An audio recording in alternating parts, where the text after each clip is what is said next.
Hey, it's technology expert Burton Kelso here with another tech tip to help you get the most out of the technology in your life.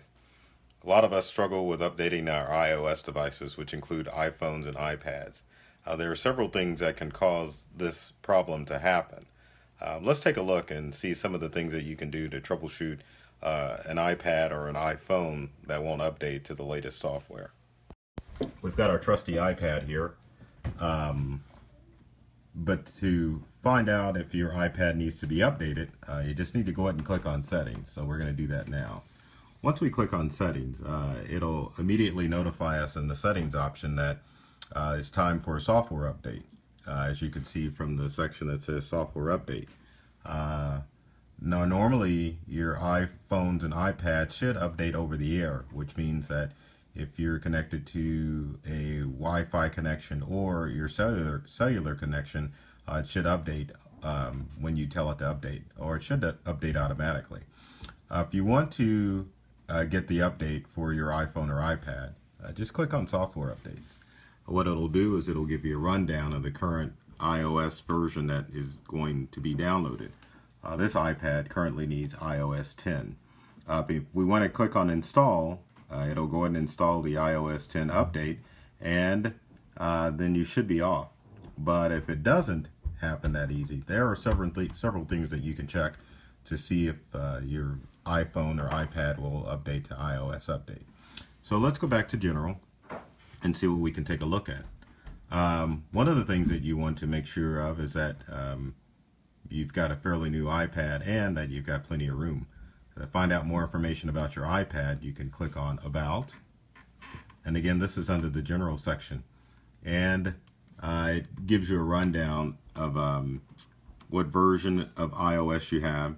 So if you've got an older iPad, you should have at least version 3.5. Same thing with an iPhone. You should be running at least version 9.3.5 or higher, and the higher would be version 10. If your iPhone or iPad does not at least have this version of iOS, then it is too old and it is time to get rid of because it will no longer update. The other thing we want to check out is the capacity and the available storage of the iPhone or iPad.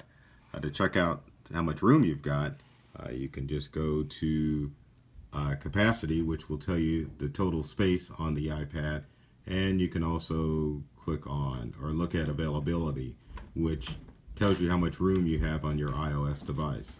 Now, if your iOS device has less than 1 GB, and this one's getting pretty close, then it's a good possibility that the iOS update will not download. Now, when you try to download the iOS update for your iPhone or iPad, it will try to clear out some temporary space on your device, but to make the job easier, it's always recommended that you probably should have at least, I would say, 2 GB or more of storage free on your iPhone or iPad to make sure that it'll update.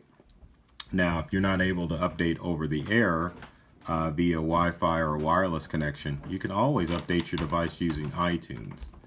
And let's close out the iPad and go to our desktop. And this is a Windows desktop, but you can definitely use iTunes on your Macintosh. So a lot of people don't realize this, but you can definitely update your iPad through iTunes.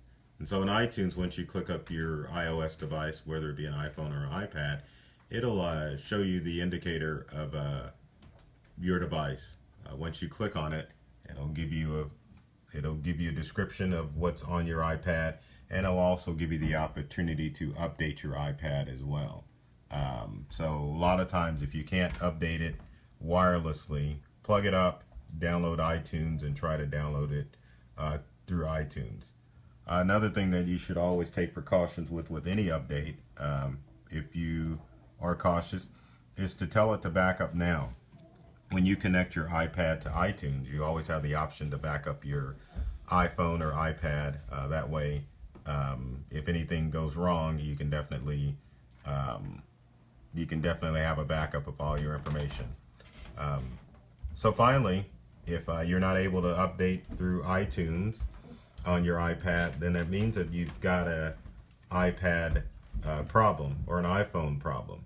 So what you can do in that instance is just to restore the iPad to factory defaults. Now with iTunes, you can do it by clicking on Restore iPad. The other thing you can do on the actual iPad itself is if you go to Settings, and let's try to click on Settings again, and then let's go back to General, and then once we're back to General, and I always forget where this is, there's a reset option down at the bottom. So if we click on Reset, I will reset your iPad and erase all the contents and settings. So that would be a last case resort that you would need to do if your iPhone or iPad does not update to the latest iOS.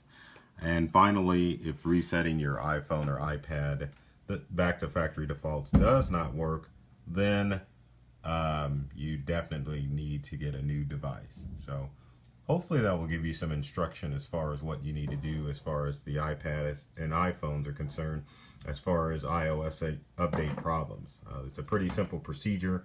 It should happen without problems, but there are many things that could cause the updates to download.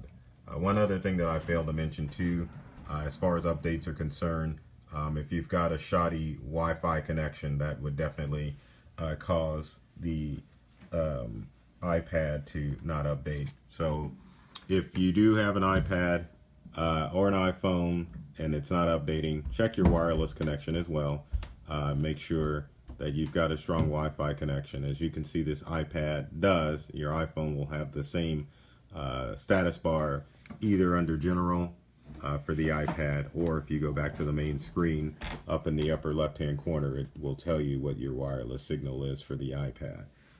But if your wireless signal sucks, you can definitely connect your device to iTunes, and iTunes will download the update through your computer's internet service, and it's probably one of the faster, more reliable ways to update your iOS device rather than trying to do it through the air. Apple makes you do it through the air to make it a little bit more convenient, but realistically, if you want updates to be nice and stable, you want to click it to iTunes and do the update. So hopefully those tips help.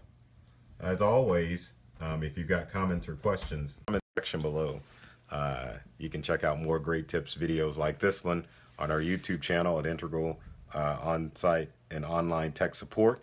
We're all over social media, giving great tech tips to people like yourselves. So check us out on Facebook, Instagram, Twitter, LinkedIn, Pinterest. And as always, take care of yourself and do many things to make you smile.